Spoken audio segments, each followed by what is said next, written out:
الله تعالى عنهما قال قدم النبي صلى الله عليه وسلم فرأى اليهود تصوم يوم عاشوراء فقال ما هذا؟ قال هذا يوم صالح، هذا يوم نجى الله بني إسرائيل من عدوهم فصامه موسى قال فأنا أحق بموسى منكم فصامه وأمر بصيامه. رواه البخاري. صدق الله العظيم وصدق رسوله النبي الكريم. الحمد لله।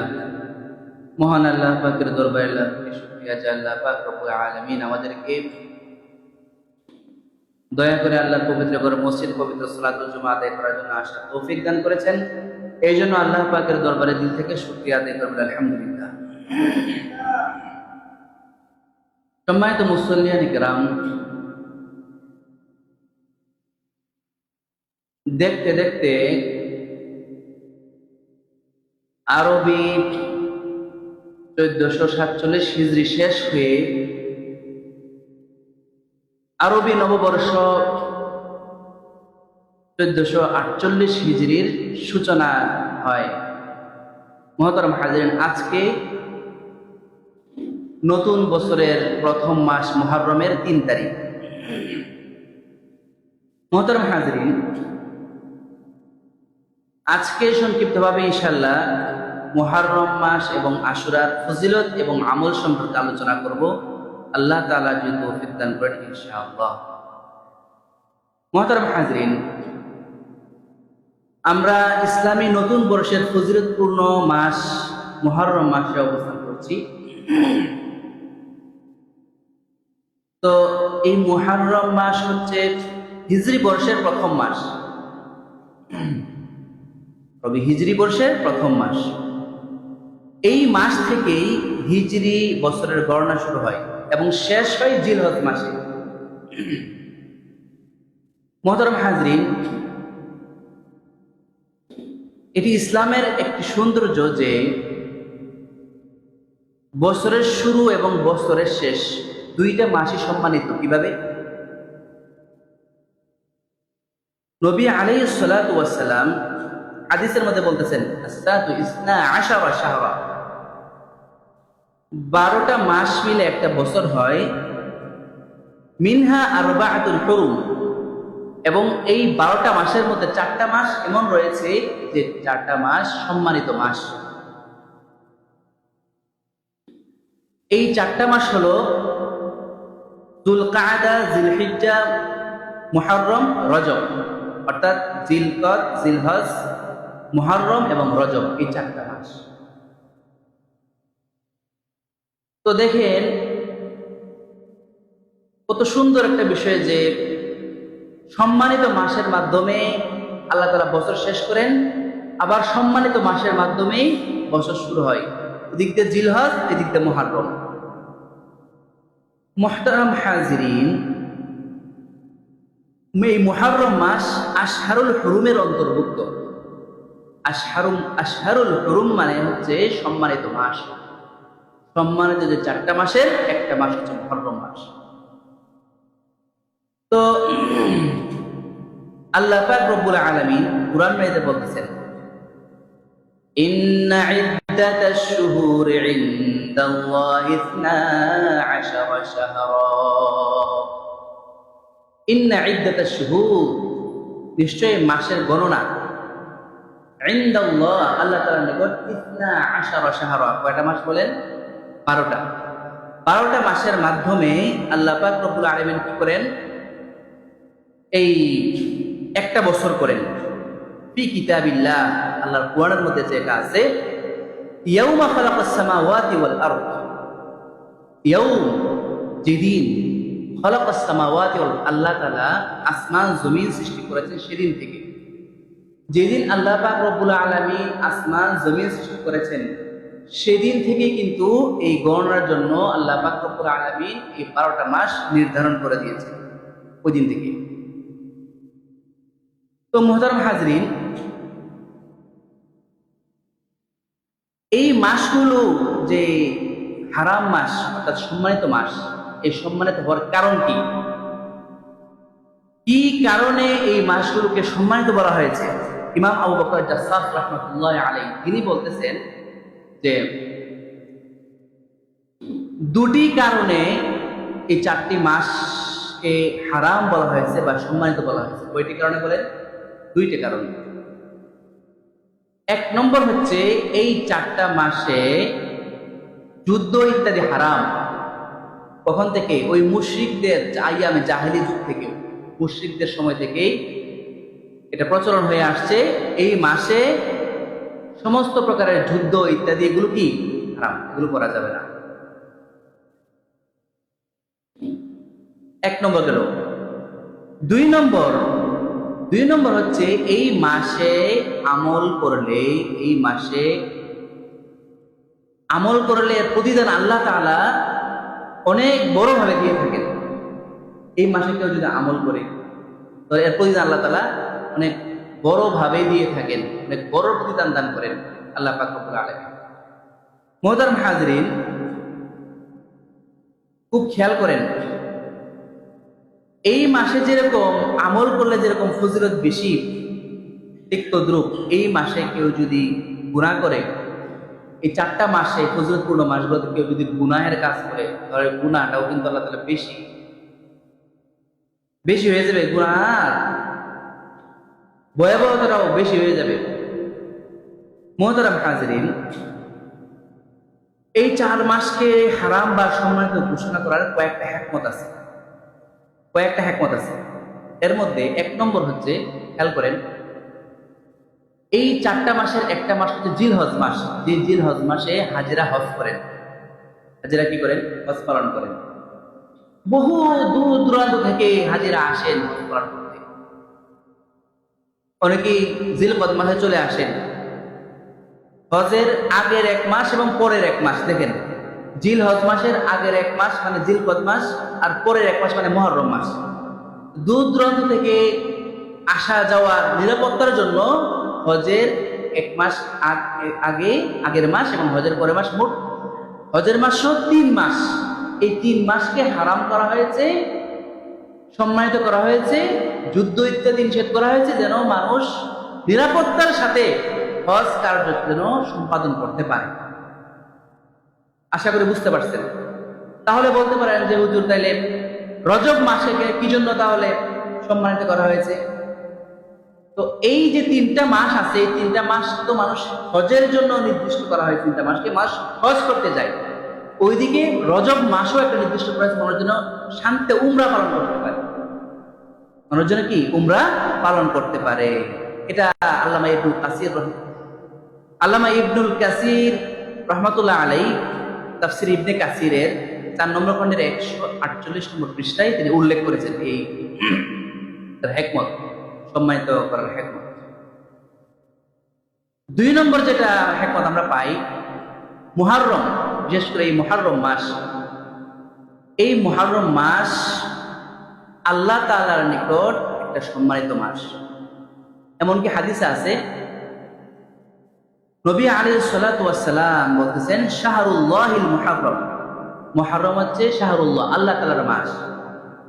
মুহররম হচ্ছে আল্লাহ তাআলার মাস। মুহতারাম হাজরিন, এটা সহিহ মুসলিমের 1163 নম্বর হাদিসে আছে যে নবী আলাইহিস সালাম বলছেন, মুহররম সরাসরি এটা আল্লাহর মাস, এর ফজিলত কতই বেশি। সম্মানিত মুসলিম কেরাম, আরেকটা বিষয় যে এই মুহররম মাসের যে নামটা আছে, এই নামটা কেবল ইসলামী নাম।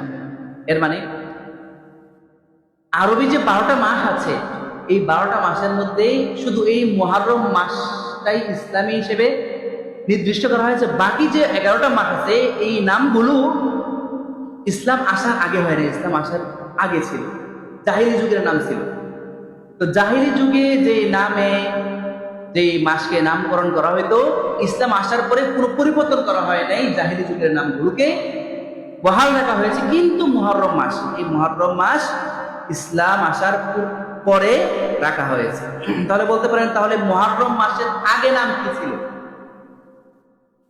আল্লামা জালালউদ্দিন সুয়ুতী রাহমাতুল্লাহ আলাইহি তিনি বলতেছেন যে জাহিলি যুগে মুহররম মাসের নাম ছিল সফরুল আউয়াল। মনে থাকবে, সফরুল আউয়াল। জাহিলি যুগে মুহররম মাসের নাম ছিল সফরুল আউয়াল। ইসলাম আসার পরে মুহররম হিসেবে নির্দিষ্ট করা হয়েছে। মুহতারাম হাজরিন, তো এই মুহররম মাস আমরা কি কি আমল করতে পারি? মুহররম মাসে বিশেষ একটা আমল হচ্ছে আমরা নফল রোজা বেশি বেশি রাখার চেষ্টা করব। নফল রোজার জন্য মুহররম মাসটা অনেক উত্তম। হযরত আবু হুরায়রা রাদিয়াল্লাহু তাআলা থেকে একটা হাদিস বর্ণিত আছে, রাসূলুল্লাহ সাল্লাল্লাহু আলাইহি ওয়াসাল্লাম তিনি বলতেছেন, বুখারী শরীফের 1163 নম্বর হাদিস, নবী আলাইহিস সালাম বলতেছেন, قال رسول الله صلى الله عليه وسلم أفضل الصيام بعد رمضان شهر الله المحرم وأفضل الصلاة بعد الفريضة صلاة الليل। মুসলিম শরীফের এই হাদিসে নবী আলাইহিস সালাতু ওয়াস সালাম বলতেছেন, আফদলুস সিয়াম বা'দা রমাদান, রমজান মাসের পরে সবচেয়ে উত্তম মাস হচ্ছে রোজা রাখার জন্য শাহরুল্লাহিল মুহাররম, মুহররম মাসের রোজা। আমরা তো রমজানের রোজা রাখি, তো রমজানের রোজা রাখার পরে সবচেয়ে উত্তম হচ্ছে মুহররম মাসে বেশি বেশি রোজা রাখা। মুহতারাম হাজরিন, রমজানের পরে এইটা হচ্ছে সবচেয়ে উত্তম মাস। নাসাই শরীফের 4202 নম্বর হাদিসে রাসূলুল্লাহ সাল্লাল্লাহু আলাইহি ওয়াসাল্লাম বলতেছেন, খায়রুল লাইলি জাওফুহু, রাতের মধ্যে উত্তম সময় হচ্ছে রাতের মধ্যভাগ সময়, গভীর রাত, যখন মানুষ ঘুমিয়ে যায় ওই সময় ইবাদত করাটা উত্তম। ওয়া আফদালুশ শাহরি ওয়া আফদালুল আশহুরি শাহরুল্লাহিল্লাযী তাদউনাহু আল মুহাররম, এবং উত্তম মাস হচ্ছে যে মাসের নাম হচ্ছে মুহররম। তাহলে রমজানের পরে উত্তম মাস কি? মুহররম মাস। তো এই মুহররম মাসে আমরা কিছু আমল করতে পারি। বিশেষ করে আজকে এই মুহররম মাসের 5টা আমলের কথা বলবো। বলুন কয়টা আমল? 5টা আমল। আপনারা গনে গনে রাখবেন। 5টা আমলের কথা বলবো। 1 নম্বর আমল, এই মুহররম মাস নতুন বছরের প্রথম মাস। তো নতুন বছর শুরু হওয়ার পরে, মাস শুরু হওয়ার পরে আরবি মাসের চাঁদ দেখার পরে একটা দোয়া পড়তে হয়। বিশেষ করে মাসের শুরুতে, বছর শুরুতে। তবরানী শরীফের 6241 নম্বর হাদিসে আছে যে সাহাবায়ে কেরাম যখন নতুন মাস আসতো, নতুন বছর আসতো, তখন একটা দোয়া পড়তেন।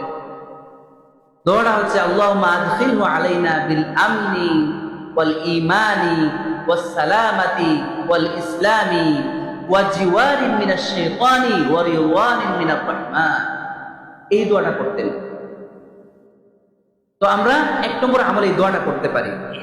যারা আমরা জানি না, আমরা এই দোয়াটা শিখে নিব। যারা জানেন তাদের থেকে লিখে নিব, শিখে নিব। 1 নম্বর আমল। মুহতারাম হাজরিন, 2 নম্বর আমল হচ্ছে মুহররম মাসের 2 নম্বর আমল হচ্ছে বেশি বেশি তওবা এবং ইস্তিগফার পাঠ করা। 2 নম্বর আমল কি বলছি? বেশি বেশি তওবা এবং ইস্তিগফার পাঠ করা। মুহতারাম হাজরিন, হাদিসে আছে, তিরমিজি শরীফের 751 নম্বর হাদিসে রাসূলুল্লাহ সাল্লাল্লাহু আলাইহি ওয়াসাল্লাম বলতেছেন, হাদিসের একটা অংশ, فإنه شهر الله فيه يوم تاب فيه على قوم ويتوب فيه على قوم آخرين। এই মুহররম মাস, فإنه شهر الله, এই মুহররম মাস আল্লাহ তাআলার মাস। ফীহি ইয়াউমুন, এই দিনের মধ্যে, এই মাসের মধ্যে এমন একটা দিন আছে। ফীহি ইয়াউমুন, এই মাসের মধ্যে এমন একটা দিন আছে। তাবা ফীহি আলা কওমিন, যেই দিন আল্লাহ পাক রব্বুল আলামিন পুরো একটা সম্প্রদায়কে মাফ করে দিয়েছিলেন। ওয়ায়াতুবু ফীহি আলা কওমিন আখরিন, এবং ভবিষ্যতেও ওই দিন অনেক মানুষের তওবা ইস্তিগফারকে আল্লাহ কবুল করে নেবেন, বলি সুবহানাল্লাহ। তো এই দিনে এমন একটা দিন আছে, এই মাসের মধ্যে এমন একটা দিন আছে, যে দিনের মধ্যে আল্লাহ পাক রব্বুল আলামিন তওবা করে আল্লাহ তাআলা মাফ করে দেন। মুহতারাম হাজিরিন, এছাড়াও তওবা একটা মুমিনের একটা গুরুত্বপূর্ণ একটা আমল। ইন্নাল্লাহা ইউহিব্বুত তাওয়াবিন, আল্লাহ তাআলা তওবাকারীদেরকে বেশি ভালোবাসেন, পছন্দ করেন। আল্লাহ তাআলা কিন্তু বলেন নাই যারা নামাজ পড়ে বেশি তাদেরকে আল্লাহ তাআলা ভালোবাসেন, যারা রোজা রাখেন বেশি তাদেরকে আল্লাহ তাআলা ভালোবাসেন, এটা আল্লাহ বলেন নাই। নামাজ রোজার পরে যারা আল্লাহ তাআলা তওবা করবে, কান্নাকাটি করবে, তাদেরকে আল্লাহ তাআলা কি বেশি ভালোবাসেন। সূরা বাকারা 222 নম্বর আয়াত। মুহতারাম হাজিরিন, এছাড়া রাসূলুল্লাহ সাল্লাল্লাহু আলাইহি ওয়াসাল্লাম বেশি বেশি তওবা ইস্তিগফার পাঠ করতেন। হাদিসে আছে, ওয়াল্লাহি ইন্নী লা আস্তাগফিরুল্লাহ ওয়া আতুবু ইলাইহি ফিল ইয়াউমি আকতার মিন 70 মাররাতান।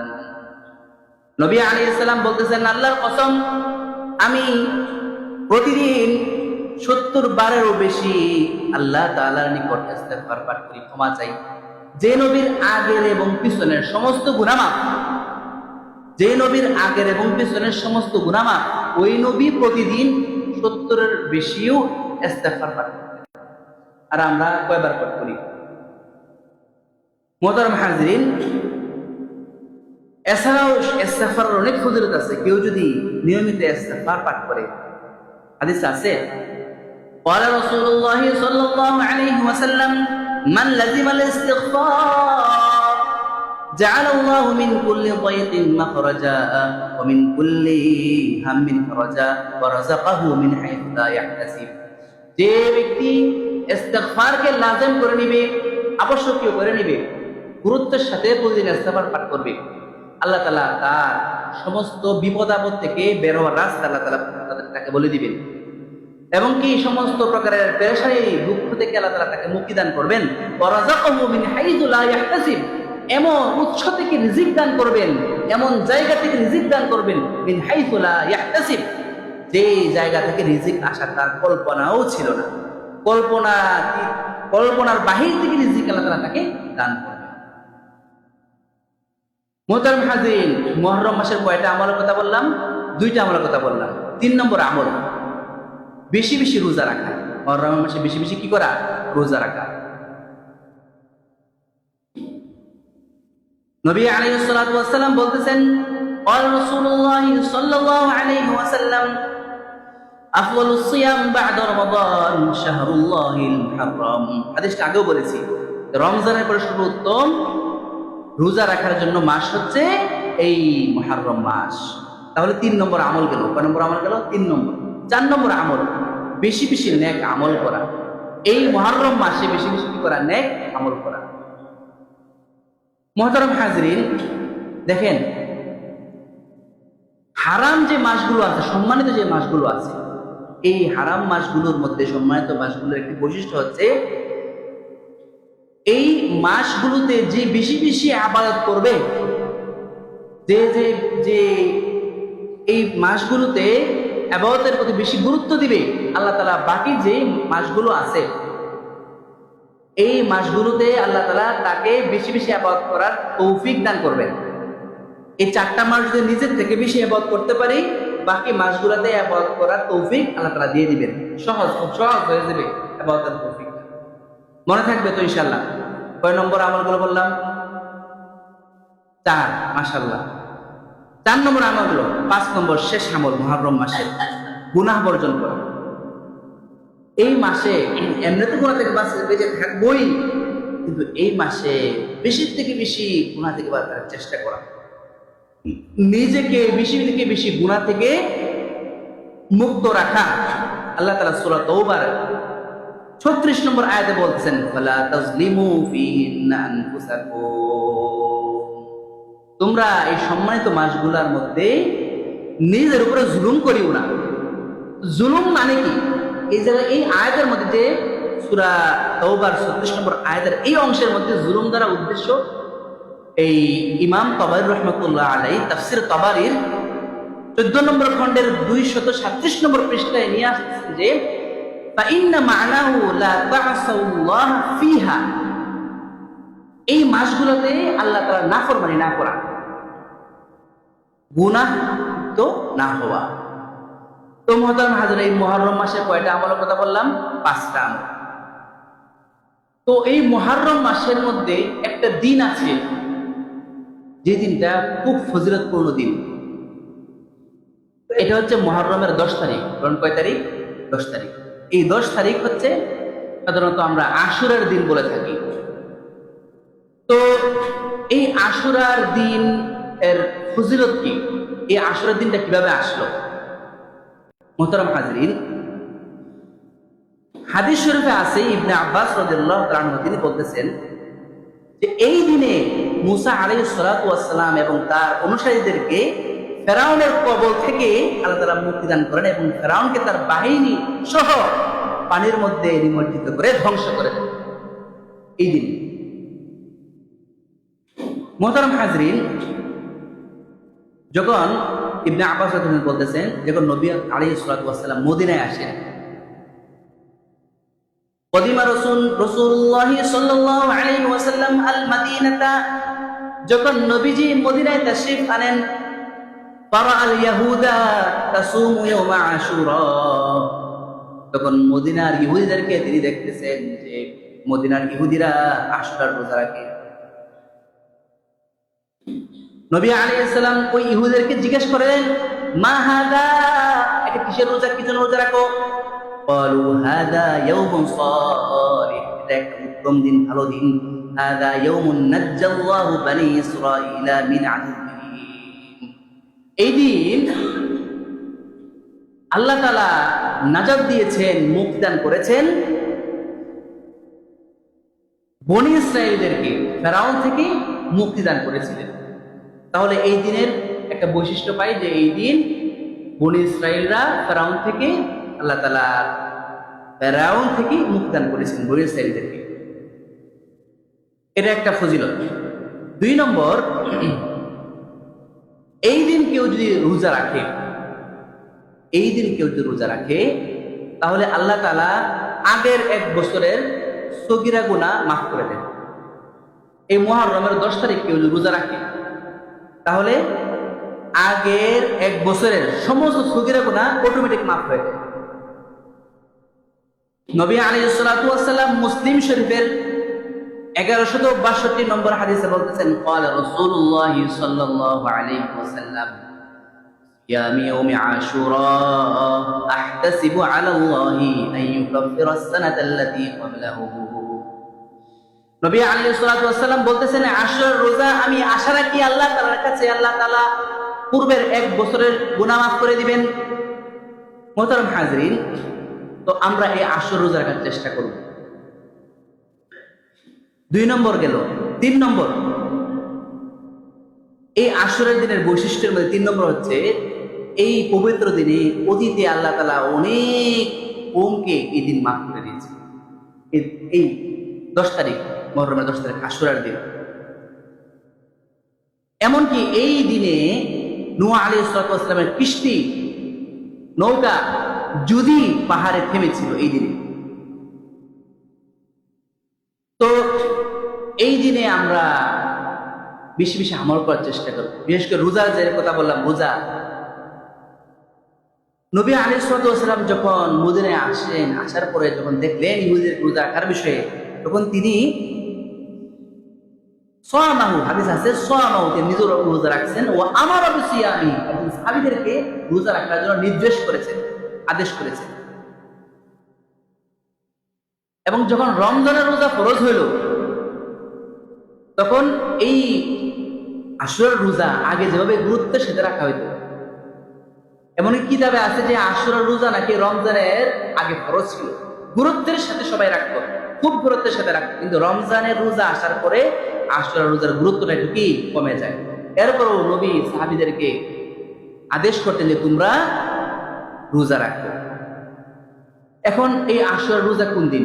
আজকে হচ্ছে মুহররমের 3 তারিখ, 4, 5, 6, 7, 8, 9, 10, শনি, রবি, সোম, মঙ্গল, বুধ, বৃহস্পতি, শুক্র, অর্থাৎ আগামী শুক্রবার হচ্ছে মুহররমের 10 তারিখ। তাহলে আমরা কি করব? আগামী শুক্রবারে এই মুহররমের 10 তারিখে রোজা রাখবো। তো এই রোজা রাখার তবে একটা নিয়ম আছে। আমরা যে আশুরার রোজা রাখবো, এই রোজা রাখার নির্দিষ্ট একটা নিয়ম আছে। নিয়মটা কি? নবী আলাইহিস সালাতু ওয়াস সালাম বলতেছেন, قال رسول الله صلى الله عليه وسلم صوموا يوم عاشوراء وخالفوا فيه اليهود صوموا قبله يوما أو بعده يوما। নবী আলাইহিস সালাতু ওয়াস সালাম বলতেছেন, তোমরা আশুরার রোজা রাখো এবং এই বিষয়ে, রোজা রাখার বিষয়ে ইহুদিদের সাথে বিরোধিতা করো। এর মানে কি? আমরাও রোজা রাখি, তারাও রোজা রাখে, তাদের রোজার সাথে যেন আমাদের রোজা মিলে না যায়, এজন্য আমরা একটা পথ, একটা তরিকা অবলম্বন করব, একটা কৌশল অবলম্বন করব।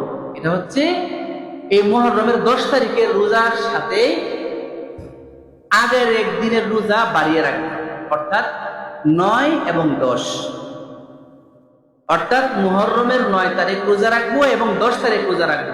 তাহলে 2টা রোজা হইতেছে না? তাহলে আমাদের আমলটা ইহুদিদের আমলের সাথে মিশতেছে না। নবী আলাইহিস সালাতু ওয়াস সালাম যখন দেখলেন যে আমাদের আমলটা ইহুদিদের সাথে মিশে যায়, তখন তিনি এই পথটা অবলম্বন করার জন্য সাহাবীদের নির্দেশ করেছেন। এই জন্য কেউ যদি মুহররমের 10 তারিখ রোজা রাখতে চায়, তাহলে সে যেন 9 তারিখে রোজা রাখে এবং 10 তারিখে রোজা রাখে। হ্যাঁ, কোনো কারণে 9 তারিখের রোজা আপনি রাখতে পারলেন না, এখন কি করবেন?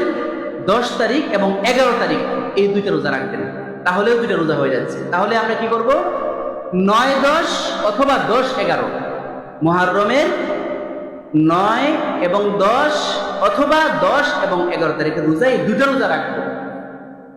শুধু একটা করে রোজা আমরা রাখতে পারবো না, যদি রেখে ফেলে এটা মাকরুহ হবে, এটা রাখা যাবে না। তো আমরা আগামী যে শুক্রবার আসতেছে খেয়াল করবো, এই শুক্রবার দিন আমরা সবাই রোজা রাখার চেষ্টা করব। আর এর আগের দিন বৃহস্পতিবার রোজা রাখবো, অর্থাৎ বুধবার দিবাগত রাত খাবার খেয়ে, বৃহস্পতিবার রোজা রাখবো। এরপরে বৃহস্পতিবার দিবাগত রাত খাবার খেয়ে শুক্রবার রোজা রাখবো। মনে থাকবে তো? এই 2টা দিন রোজা রাখবো। যদি কোনো ক্রমে, কোনো কারণে যদি এই বৃহস্পতিবার রোজা রাখতে না পারেন, তাহলে শুক্রবার এবং শনিবার এই 2টা রোজা রাখার চেষ্টা করবো। সবাই পারবো তো ইনশাল্লাহ? কারা কারা রাখার নিয়ত আছে একটু হাতটা তুলে দেখাই তো ইনশাল্লাহ। আল্লাহ তাআলা সবার হাতগুলোকে কবুল করে নেন। হাত নামাই। মুহতারাম হাজিরিন, তো এই যে মুহররম মাস চলতেছে, আশুরার গুরুত্বপূর্ণ সময় চলতেছে, তো এই সময়গুলোকে কাজে লাগানোর চেষ্টা করব। শয়তান কিন্তু চায় না আমাদের গুনাহগুলো মাফ, আমরা একটু নেক আমল বেশি বেশি করি, শয়তান কিন্তু চায় না। দেখবেন যে ভুলায় রাখবে।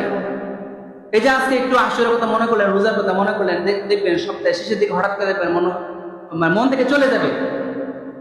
শয়তানে ভুলায় রাখে। এই জন্য একটা জিনিসের গুরুত্ব থাকলে মনে থাকে। তো আমরা সবাই গুরুত্ব দিয়ে আমরা বিশেষ করে এই আশহুরুল হুরুম, সম্মানিত 4টা মাস, এই 4টা মাসে বেশি বেশি ইবাদত করার চেষ্টা করব। এই 4টা মাসের আজকে এইবারের মাস হচ্ছে মুহররম মাস। এই মুহররম মাসকে আমরা বিশেষভাবে আমরা গুরুত্ব দেওয়ার চেষ্টা করব। আল্লাহ তাআলা আমাদের সবাইকে বুঝে এবং আমল করার তৌফিক দান করুন। ওয়া আখিরু দাওয়ানা আলহামদুলিল্লাহি রাব্বিল আলামিন।